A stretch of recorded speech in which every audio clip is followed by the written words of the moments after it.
Bonjour les amis, vous êtes avec les Gilets jaunes constituants Pays de Seine et puis Pays de l'Uropois. On est devant la Banque de France. On était devant un bar qui s'appelait le Pot de Vin. C'est bien lié. C'est bien lié à la corruption des politiciens et tous les hauts fonctionnaires. 8 mai 1945, victoire contre le fascisme militaire. 8 mai 2021, combat contre le fascisme bancaire. Voilà, on est devant la Banque de France, on est à Paris. On est avec le collègue. Bonjour citoyens. Alors, qu'est-ce qu'on fait là? Pourquoi on est 4 et qu'est-ce qui se passe? Alors, à la base, nous voulions rencontrer la manif des Gilets jaunes qui est partie du Monde tout à l'heure et qui va finir à Place de la Bourse et qui devait passer par ici. On les attend toujours et peut-être que les collègues de la maréchaussée jouent au chat et à la souris avec nos amis Gilets jaunes. Malheureusement, je le dis en des termes sympathiques, malheureusement, comme tu as pu expliquer avec les collègues du syndicat Gilets jaunes, parfois c'est pas en des termes sympathiques. Donc on ne sait pas. Mais en tout cas, on voulait marquer le coup. Aujourd'hui, ce 8 mai 45, il y a bien longtemps, on a remporté une victoire où les peuples ont participé activement contre le fascisme militaire. Le 8 mai 2021 doit être le symbole du combat réussi contre le fascisme bancaire. Et une des choses qui est importante à savoir, c'est qu'un certain nombre de résistants qui maintenant sont partis vers les cieux, qui ont combattu hier le fascisme militaire, lorsqu'ils avaient encore assez de souffle pour porter la voix, disaient c'est pas fini, parce que certes on a fait tomber le nazisme, le fascisme, mais en fait ceux qui ont financé ces gens au pouvoir, Mussolini, Adolf Hitler, sont toujours là, c'est le fascisme bancaire. Et on se rappelle qu'il y a eu ces résistants qui ont fait cet appel à la résistance, donc sur le plateau des Glières, c'était sous Sarkozy, c'était en 2010, il y a bien longtemps. Il y avait Stéphane Hessel, il y avait des gens comme Charles Papon, et on a retenu indignez-vous. Mais une des raisons de cet appel, c'était de dire à la jeunesse, ne faiblissez pas, ne vous soumettez pas, parce que le fascisme est toujours là. Il a pris un autre visage qui n'est pas militaire, qui n'est pas l'occupant militaire, l'occupant nazi, l'occupant mussolinien, etc., mais qui est l'occupant financier, avec la loi des marchés. Et c'est pour ça qu'on est venu aujourd'hui, parce que le 31 mars dernier, donc en 31 mars 2021, est mort une de ses voix précieuses, qui était Charles Papon. Charles Paperon. Voilà. Brestois de naissance, enfin Brestois de résidence plutôt. Il est né en 1926 et il est mort donc en 2021, il avait 95 ans. Et c'était un de ceux qui, avec Stéphane Hessel, ont porté cet appel du plateau des Glières. Et c'était une des raisons, voilà, aussi de porter hommage aujourd'hui à cette voie de la résistance qui nous rappelle à nous que nous devons continuer la résistance contre le fascisme bancaire.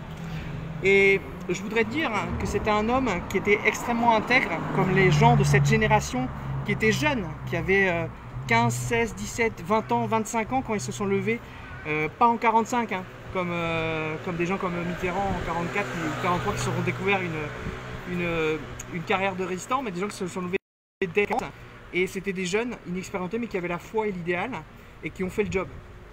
Et par exemple, est-ce que tu peux nous en lire ouais, je suis très touché que Charles Papon, en 2000, donc c'était en 2010, voilà, après l'appel de Glières, qui n'a pas été répondu par, selon eux, par Sarkozy. Sarkozy avait voulu faire du lèche-botte aux 250 000 résistants, encore familles résistants, en leur donnant donc ce qu'ils appelaient un diplôme d'honneur attribué par l'État. Ouais. Il y avait une cérémonie. D'accord. Ben, Charles Papon, il a dit non. Et la raison qu'il a dit pourquoi je refuse ce diplôme d'honneur attribué par Nicolas Sarkozy, sachant qu'il a la Légion d'honneur, il avait la Légion d'honneur, il a estimé à l'époque, on est en 2010, je parle de Charles Papon, le gouvernement actuel démantèle les valeurs du Conseil national de la résistance.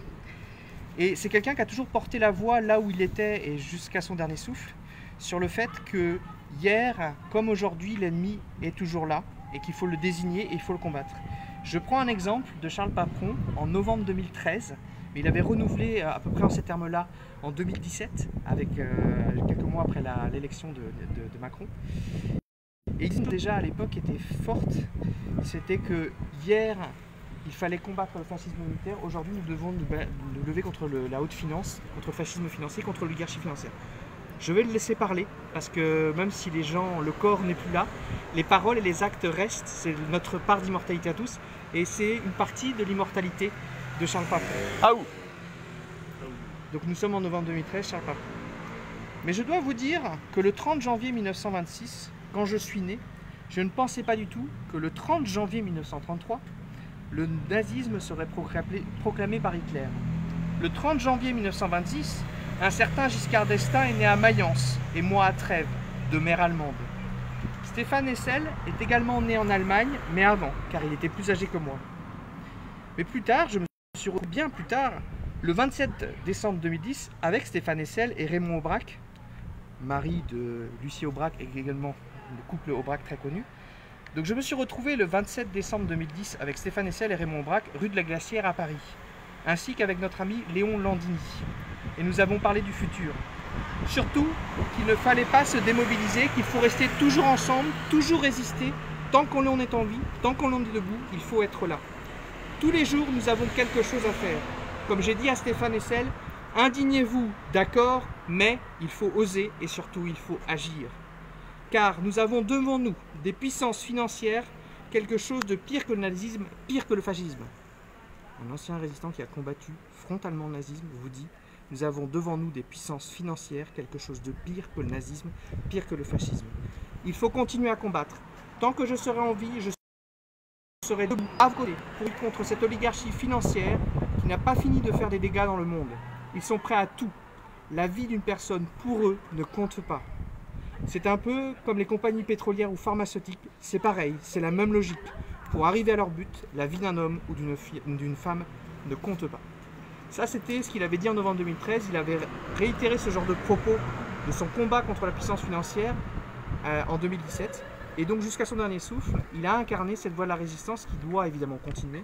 Et c'est pour ça que nous étions là aujourd'hui, pour dire 8 mai 1945, victoire contre le fascisme militaire. Maintenant, on va faire allons aux racines de ceux qui ont financé hier le fascisme, qui continuent aujourd'hui à détruire nos vies, combat contre le fascisme bancaire. Et donc nous le faisons devant la future Banque citoyenne de France, où demain le conseil d'administration de la Banque de France, la Banque de la France, sera composé, et là il faudra définir comment dans le détail, des représentants des forces du travail, des forces du patronat aussi, PME, PMI, agriculteurs, coopératives agricoles, coopératives ouvrières, qui seront représentées et qui auront force de décision au sein du conseil d'administration.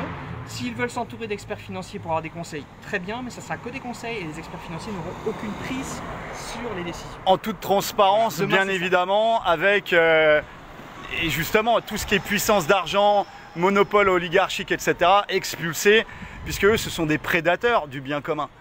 Oui, et puis même avec les moyens d'aujourd'hui, on peut imaginer que ce conseil d'administration, au moins une fois par an, fasse un truc très simple et très populaire où il explique, voilà, comme nous avons repris le contrôle sur la planche à billets, voici où nous allons investir dans quel secteur pour déterminer en fait un équipement d'une région ou d'une zone de France ou équiper les ménages, etc. Bref, ça sera public.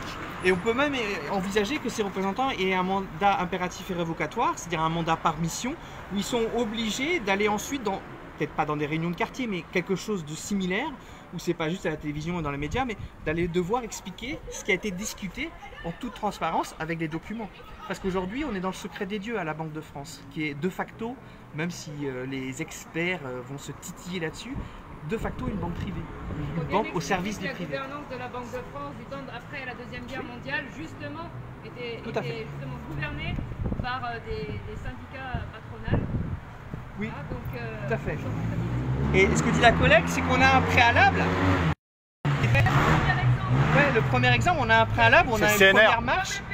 C'est ce que ces gens, pourquoi se sont battus, Charles Papron, voilà. C'est-à-dire l'élan du Conseil d'administration. Non seulement on a nationalisé la Banque de France, mais on a dit ceux qui décident dans le Conseil d'administration, à l'époque, c'était les représentants des syndicats et les représentants des patrons, et aussi des coopératives, des chambres de commerce, qui étaient à plus de 50% voilà. Décisionnaires dans la Banque de France. Ça, c'est 45-73. 73, on commence à changer ça, on vire tous ces braves gens et on les remplace par des chic types qui s'appellent.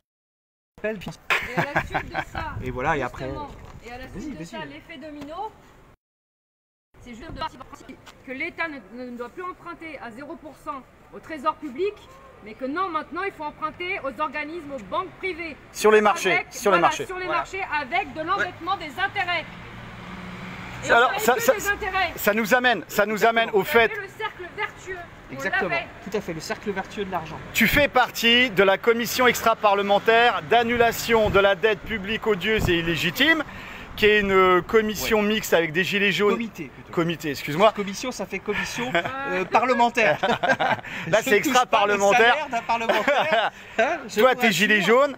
Il y a aussi des profs de la Sorbonne, il y a des intellectuels, des économistes, etc. Voilà. Dis-nous ce sur quoi vous avez bossé depuis plus d'1 an, ce que vous avez déposé aux députés à l'Assemblée nationale, cette proposition de loi. Est-ce que tu peux en parler? Le but, on va dire tactique, c'est que l'année prochaine, au moment des présidentielles, dans les débats des uns et des autres, pour l'instant, c'est un débat ultra sur la sécurité sans aller au bout des choses.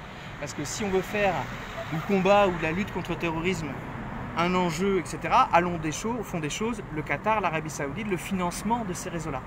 Là, pour l'instant, les ventes d'armes, voilà, enfin on bref. va avoir un débat qui ne va pas être défini par vous, par moi, par des réflexions qu'on peut avoir avec les collègues, les amis, les voisins, etc. Non. Ça va être fait par les gars et par les faiseurs d'opinion. T'as dit merde, il y a les instituts de sondage qui sont possédés par les mêmes gars. Donc l'idée, c'est de dire, on ne va pas empêcher qu'il y ait ces débats-là, mais on va imposer un débat par et pour les citoyens. Et une des choses qui nous semble importante que les gens s'accaparent, c'est la question de la dette et de l'illégitimité de la dette. Une bonne partie de la dette française est odieuse et illégitime. Pourquoi? Parce que la question de la dette, c'est derrière, en fait, la crise économique et sociale dans laquelle nous sommes déjà, et encore pire à venir, parce qu'on va nous la faire payer sous forme d'austérité ou de rigueur. Et de destruction des services publics. Et de destruction des services publics et du niveau de vie des gens concrètement. Donc il faut qu'on puisse porter les citoyens, il faut qu'on puisse porter cette question de la dette avec l'idée de l'annuler. Et donc on a envisagé le fait que, d'un point de vue de cet objectif tactique de 2022, il faut qu'on monte en gamme sur plus d'1 an, donc on a commencé, avec quelques outils. On va dire, voilà, avant d'arriver à l'annulation partielle, il faut d'abord avoir un audit de la dette, d'un point de vue purement législatif. Un audit, c'est-à-dire un sorte de scanner de ce qu'il y a dans la dette et qu'est-ce qui est bon, qu'est-ce qui n'est pas bon, qu'est-ce qu'on garde, qu'est-ce qu'on paye. Voilà, il faut savoir à qui on doit quoi. Les usuriers. Donc voilà. On a fait une première chose qui est une proposition de loi qui vise à lever l'anonymat, l'anonymisation des détenteurs de la dette publique. Parce que depuis 2014, personne, y compris votre député, ne peut pas savoir à qui on doit quoi. Et ça, c'est la première étape pour ensuite aller à la deuxième étape qui est l'audit. On fait le scan de la dette. Pour donner une crédibilité à notre démarche en disant ouais, les Zoulous, vous êtes bien sympathiques, vous voulez annuler la dette. C'est pas des gens sérieux ça. Si, de prouver que ça a déjà été fait dans le passé, dans notre histoire nationale, 15 fois, dans l'histoire internationale. 15 fois dans l'histoire nationale depuis François Ier jusqu'à nos jours. Même l'histoire, attends, je crois que c'est Philippe le Bel qui avait brûlé les usuriers de la dette du pays, hein, il les avait brûlés lui. Ouais. Donc ce qui est bien, c'est que, oui, là, si on fait des blagues de circonstances, puisqu'on célèbre Napoléon, si vous êtes impérialiste, admettons, bah, sachez que sous l'Empire, on a zigouillé des créances. Si vous êtes républicain à fond, hein, bah, ça y est que sous la République, on a aussi zigouillé des créances. Et si vous êtes monarchiste à fond, pourquoi pas, bah, sachez aussi qu'on a zigouillé des créances. Donc au moins, il y a un point commun. Philippe le Bel, il a même zigouillé les usuriers, lui, hein, il a été alors, plus loin. Oui. Ça, c'est une autre étape. Et alors, Ruffin, on ne l'entend pas là-dessus parce que avant qu'il soit. C'est déjà arrivé, donc c'est pas nouveau, et qu'au niveau international, des pays comme l'Argentine, ils ont imposé le fait qu'une partie de leur dette était légitime, donc ils ne remboursaient pas. Et en fait, c'est le rapport de force dans lequel un pays peut rentrer si à un moment donné, il y a une population qui est consciente de l'enjeu. Et on va tout faire pour ne pas en parler comme il faut. Donc nous, on va faire tout pour que les gens veulent en parler comme il faut. S'approprient ce sujet-là. Donc ça, c'est une première étape, c'est de faire connaître ça. Donc là, on a déposé, et là, ils n'ont plus d'excuses des députés, avec collègues du 91 et collègues du 28. On a déposé 574 courriers nominatifs à chaque député de la nation, y compris M. Ruffin. Non, pas factuel. On a voulu poser une première fois, on n'a pas pu parce qu'il y avait la voilà. parlementaire et du coup, on a eu une mauvaise info par le fonctionnaire. C'est bon. C'est les fonctionnaires voilà, de l'Assemblée nationale. On a déjà eu une réponse pour accuser réception. Voilà, tout à fait. Donc là, maintenant, ils l'ont en main propre. Ils ne peuvent pas dire on ne sait pas, on ne peut pas savoir. Voilà. Maintenant, le deuxième enjeu. Mettez un coup de pression à vos députés. Oui. Et alors, où est-ce qu'on peut le retrouver, ce texte-là, sur le site des giletsjaunesconstituants.fr? Oui, sur le site des giletsjaunesconstituants.fr. Jaune avec un S, constituant avec un S.fr.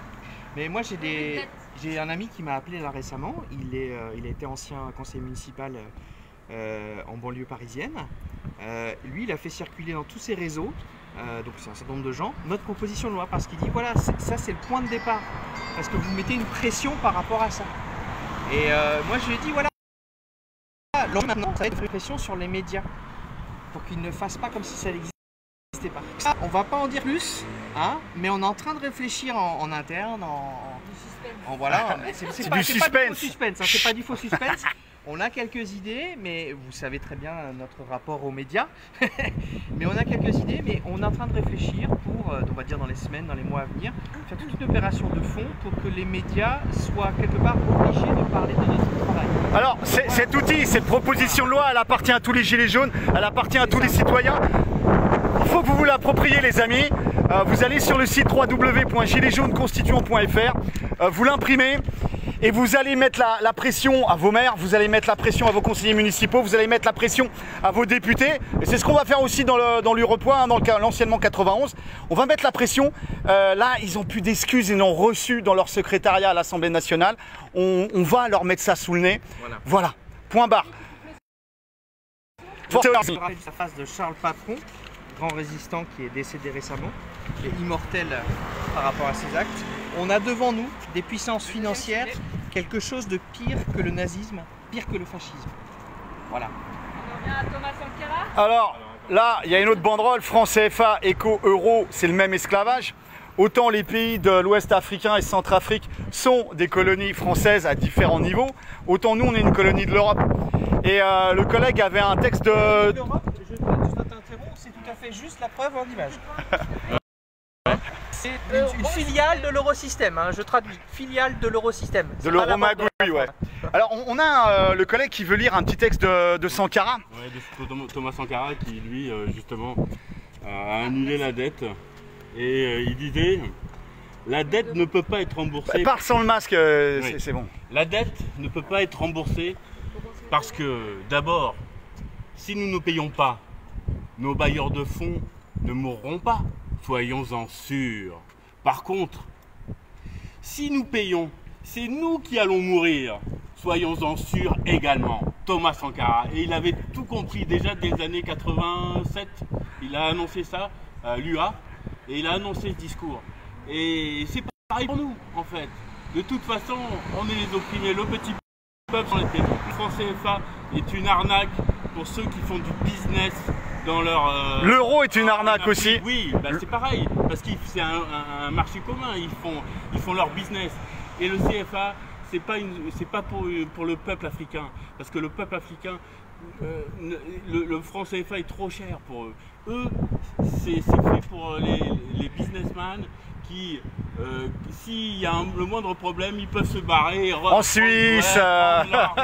Donc c'est ça le problème. Et nous c'est pareil, on est pareil que les Africains maintenant. La situation est tellement grave que c'est pareil que les Africains. Donc voilà. Voilà les amis, force et honneur, on lâche rien. Voilà.